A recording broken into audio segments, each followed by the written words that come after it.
বাংলাদেশের মানুষের সকল ধরনের মানবিক মৌলিক অধিকার তারা ক্ষুণ্ণ করেছে।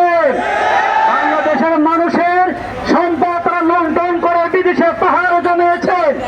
এদেশের মানুষের কথা বলার কোন স্বাধীনতা ছিল না। সাংবাদিকরা তাদের ন্যায্য কথা, সঠিক কথা, বাস্তব সংবাদ প্রকাশ করতে পারে নাই। আমরা দেখেছি যারাই মুখ খুলেছেন এদেরকে তারা হত্যা করতে বাধ্য হয়েছেন। আমরা দেখেছি বাংলাদেশের একজন বস্তুনিষ্ঠ সাংবাদিক সাগর রনিকে তারা হত্যা করেছে। এদেশের যারা দেশের পক্ষে, জনগণের পক্ষে, জনগণের অধিকার পক্ষে যারা কথা বলেছে এদেরকে হত্যা করে তারা দ্বিধাবোধ করে নাই। এদের পক্ষে থাকলে মুক্তিযোদ্ধা, এদের বিপক্ষে হলে রাজাকার। সেই ঢাকা বিশ্ববিদ্যালয়ে যখন ছাত্ররা কোটা আন্দোলন শুরু করেছিল, ফ্যাসিস্ট হাসিনা বলেছিল তারা হচ্ছে সব রাজাকার। বিশ্ববিদ্যালয়ের স্লোগান উঠেছিল তুমি কে আমি কে, কি বলেছিলেন? কে বলেছে? কে বলেছে? এবং এই সরকার তখন জনগণের মধ্যে একটা বিশাল একটি শব্দ উচ্চারিত হচ্ছিল, উই ওয়ান্ট জাস্টিস, আমরা ন্যায় বিচার চাই, আমরা অন্যায়কে প্রতিহত করতে চাই, বৈষম্য দূর করতে চাই। সুতরাং ভাই বন্ধুগণ, এই বাংলাদেশের মানুষের আশা আকাঙ্ক্ষা প্রতিফলন ঘটাতে হলে শুধুমাত্র ফ্যাসিজম সরকারের বিরুদ্ধে কথা বললে চলবে না।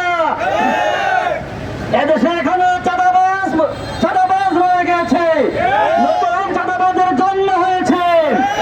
আমরা দেখেছি হাসিনা বিদায় নিলেও তার প্রেতাত্মা, তার দূষররা এখনো ক্ষমতায় বসে আছে।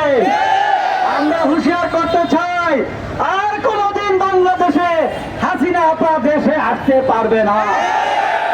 দূষরদেরকে বলছি আপনারা সাবধান হয়ে যান, সতর্ক হয়ে যান। বিশ্বের ইতিহাস সাক্ষ্য দেয় যারা পরাজিত অপরাধ শক্তি তারা কখনো দেশে আসতে পারে না। সুতরাং এ দেশে যদি রাজনীতি করতে হয়, এ দেশের মাটি মানুষের রাজনীতি করতে হবে। রাজনীতি করতে গেলে মানুষের সঠিক বিবেক, মানুষের পাঁচ বুঝে রাজনীতি করতে হবে।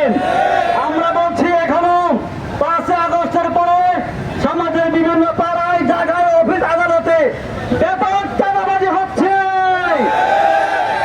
যদি টাকার সমস্যা থেকে জামাতের কাছে আসেন, আপনার টাকা দিয়ে আপনাকে পুনর্বাসন করা হবে।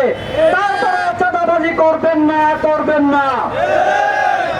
যেখানে চাঁদাবাজ পাবেন তারা তাদের শাস্তি দিবেন। একটা চাঁদাবাজের শাস্তি দিতে পারলেন আর চাঁদাবাজ মাথা সামনে উঠবে না।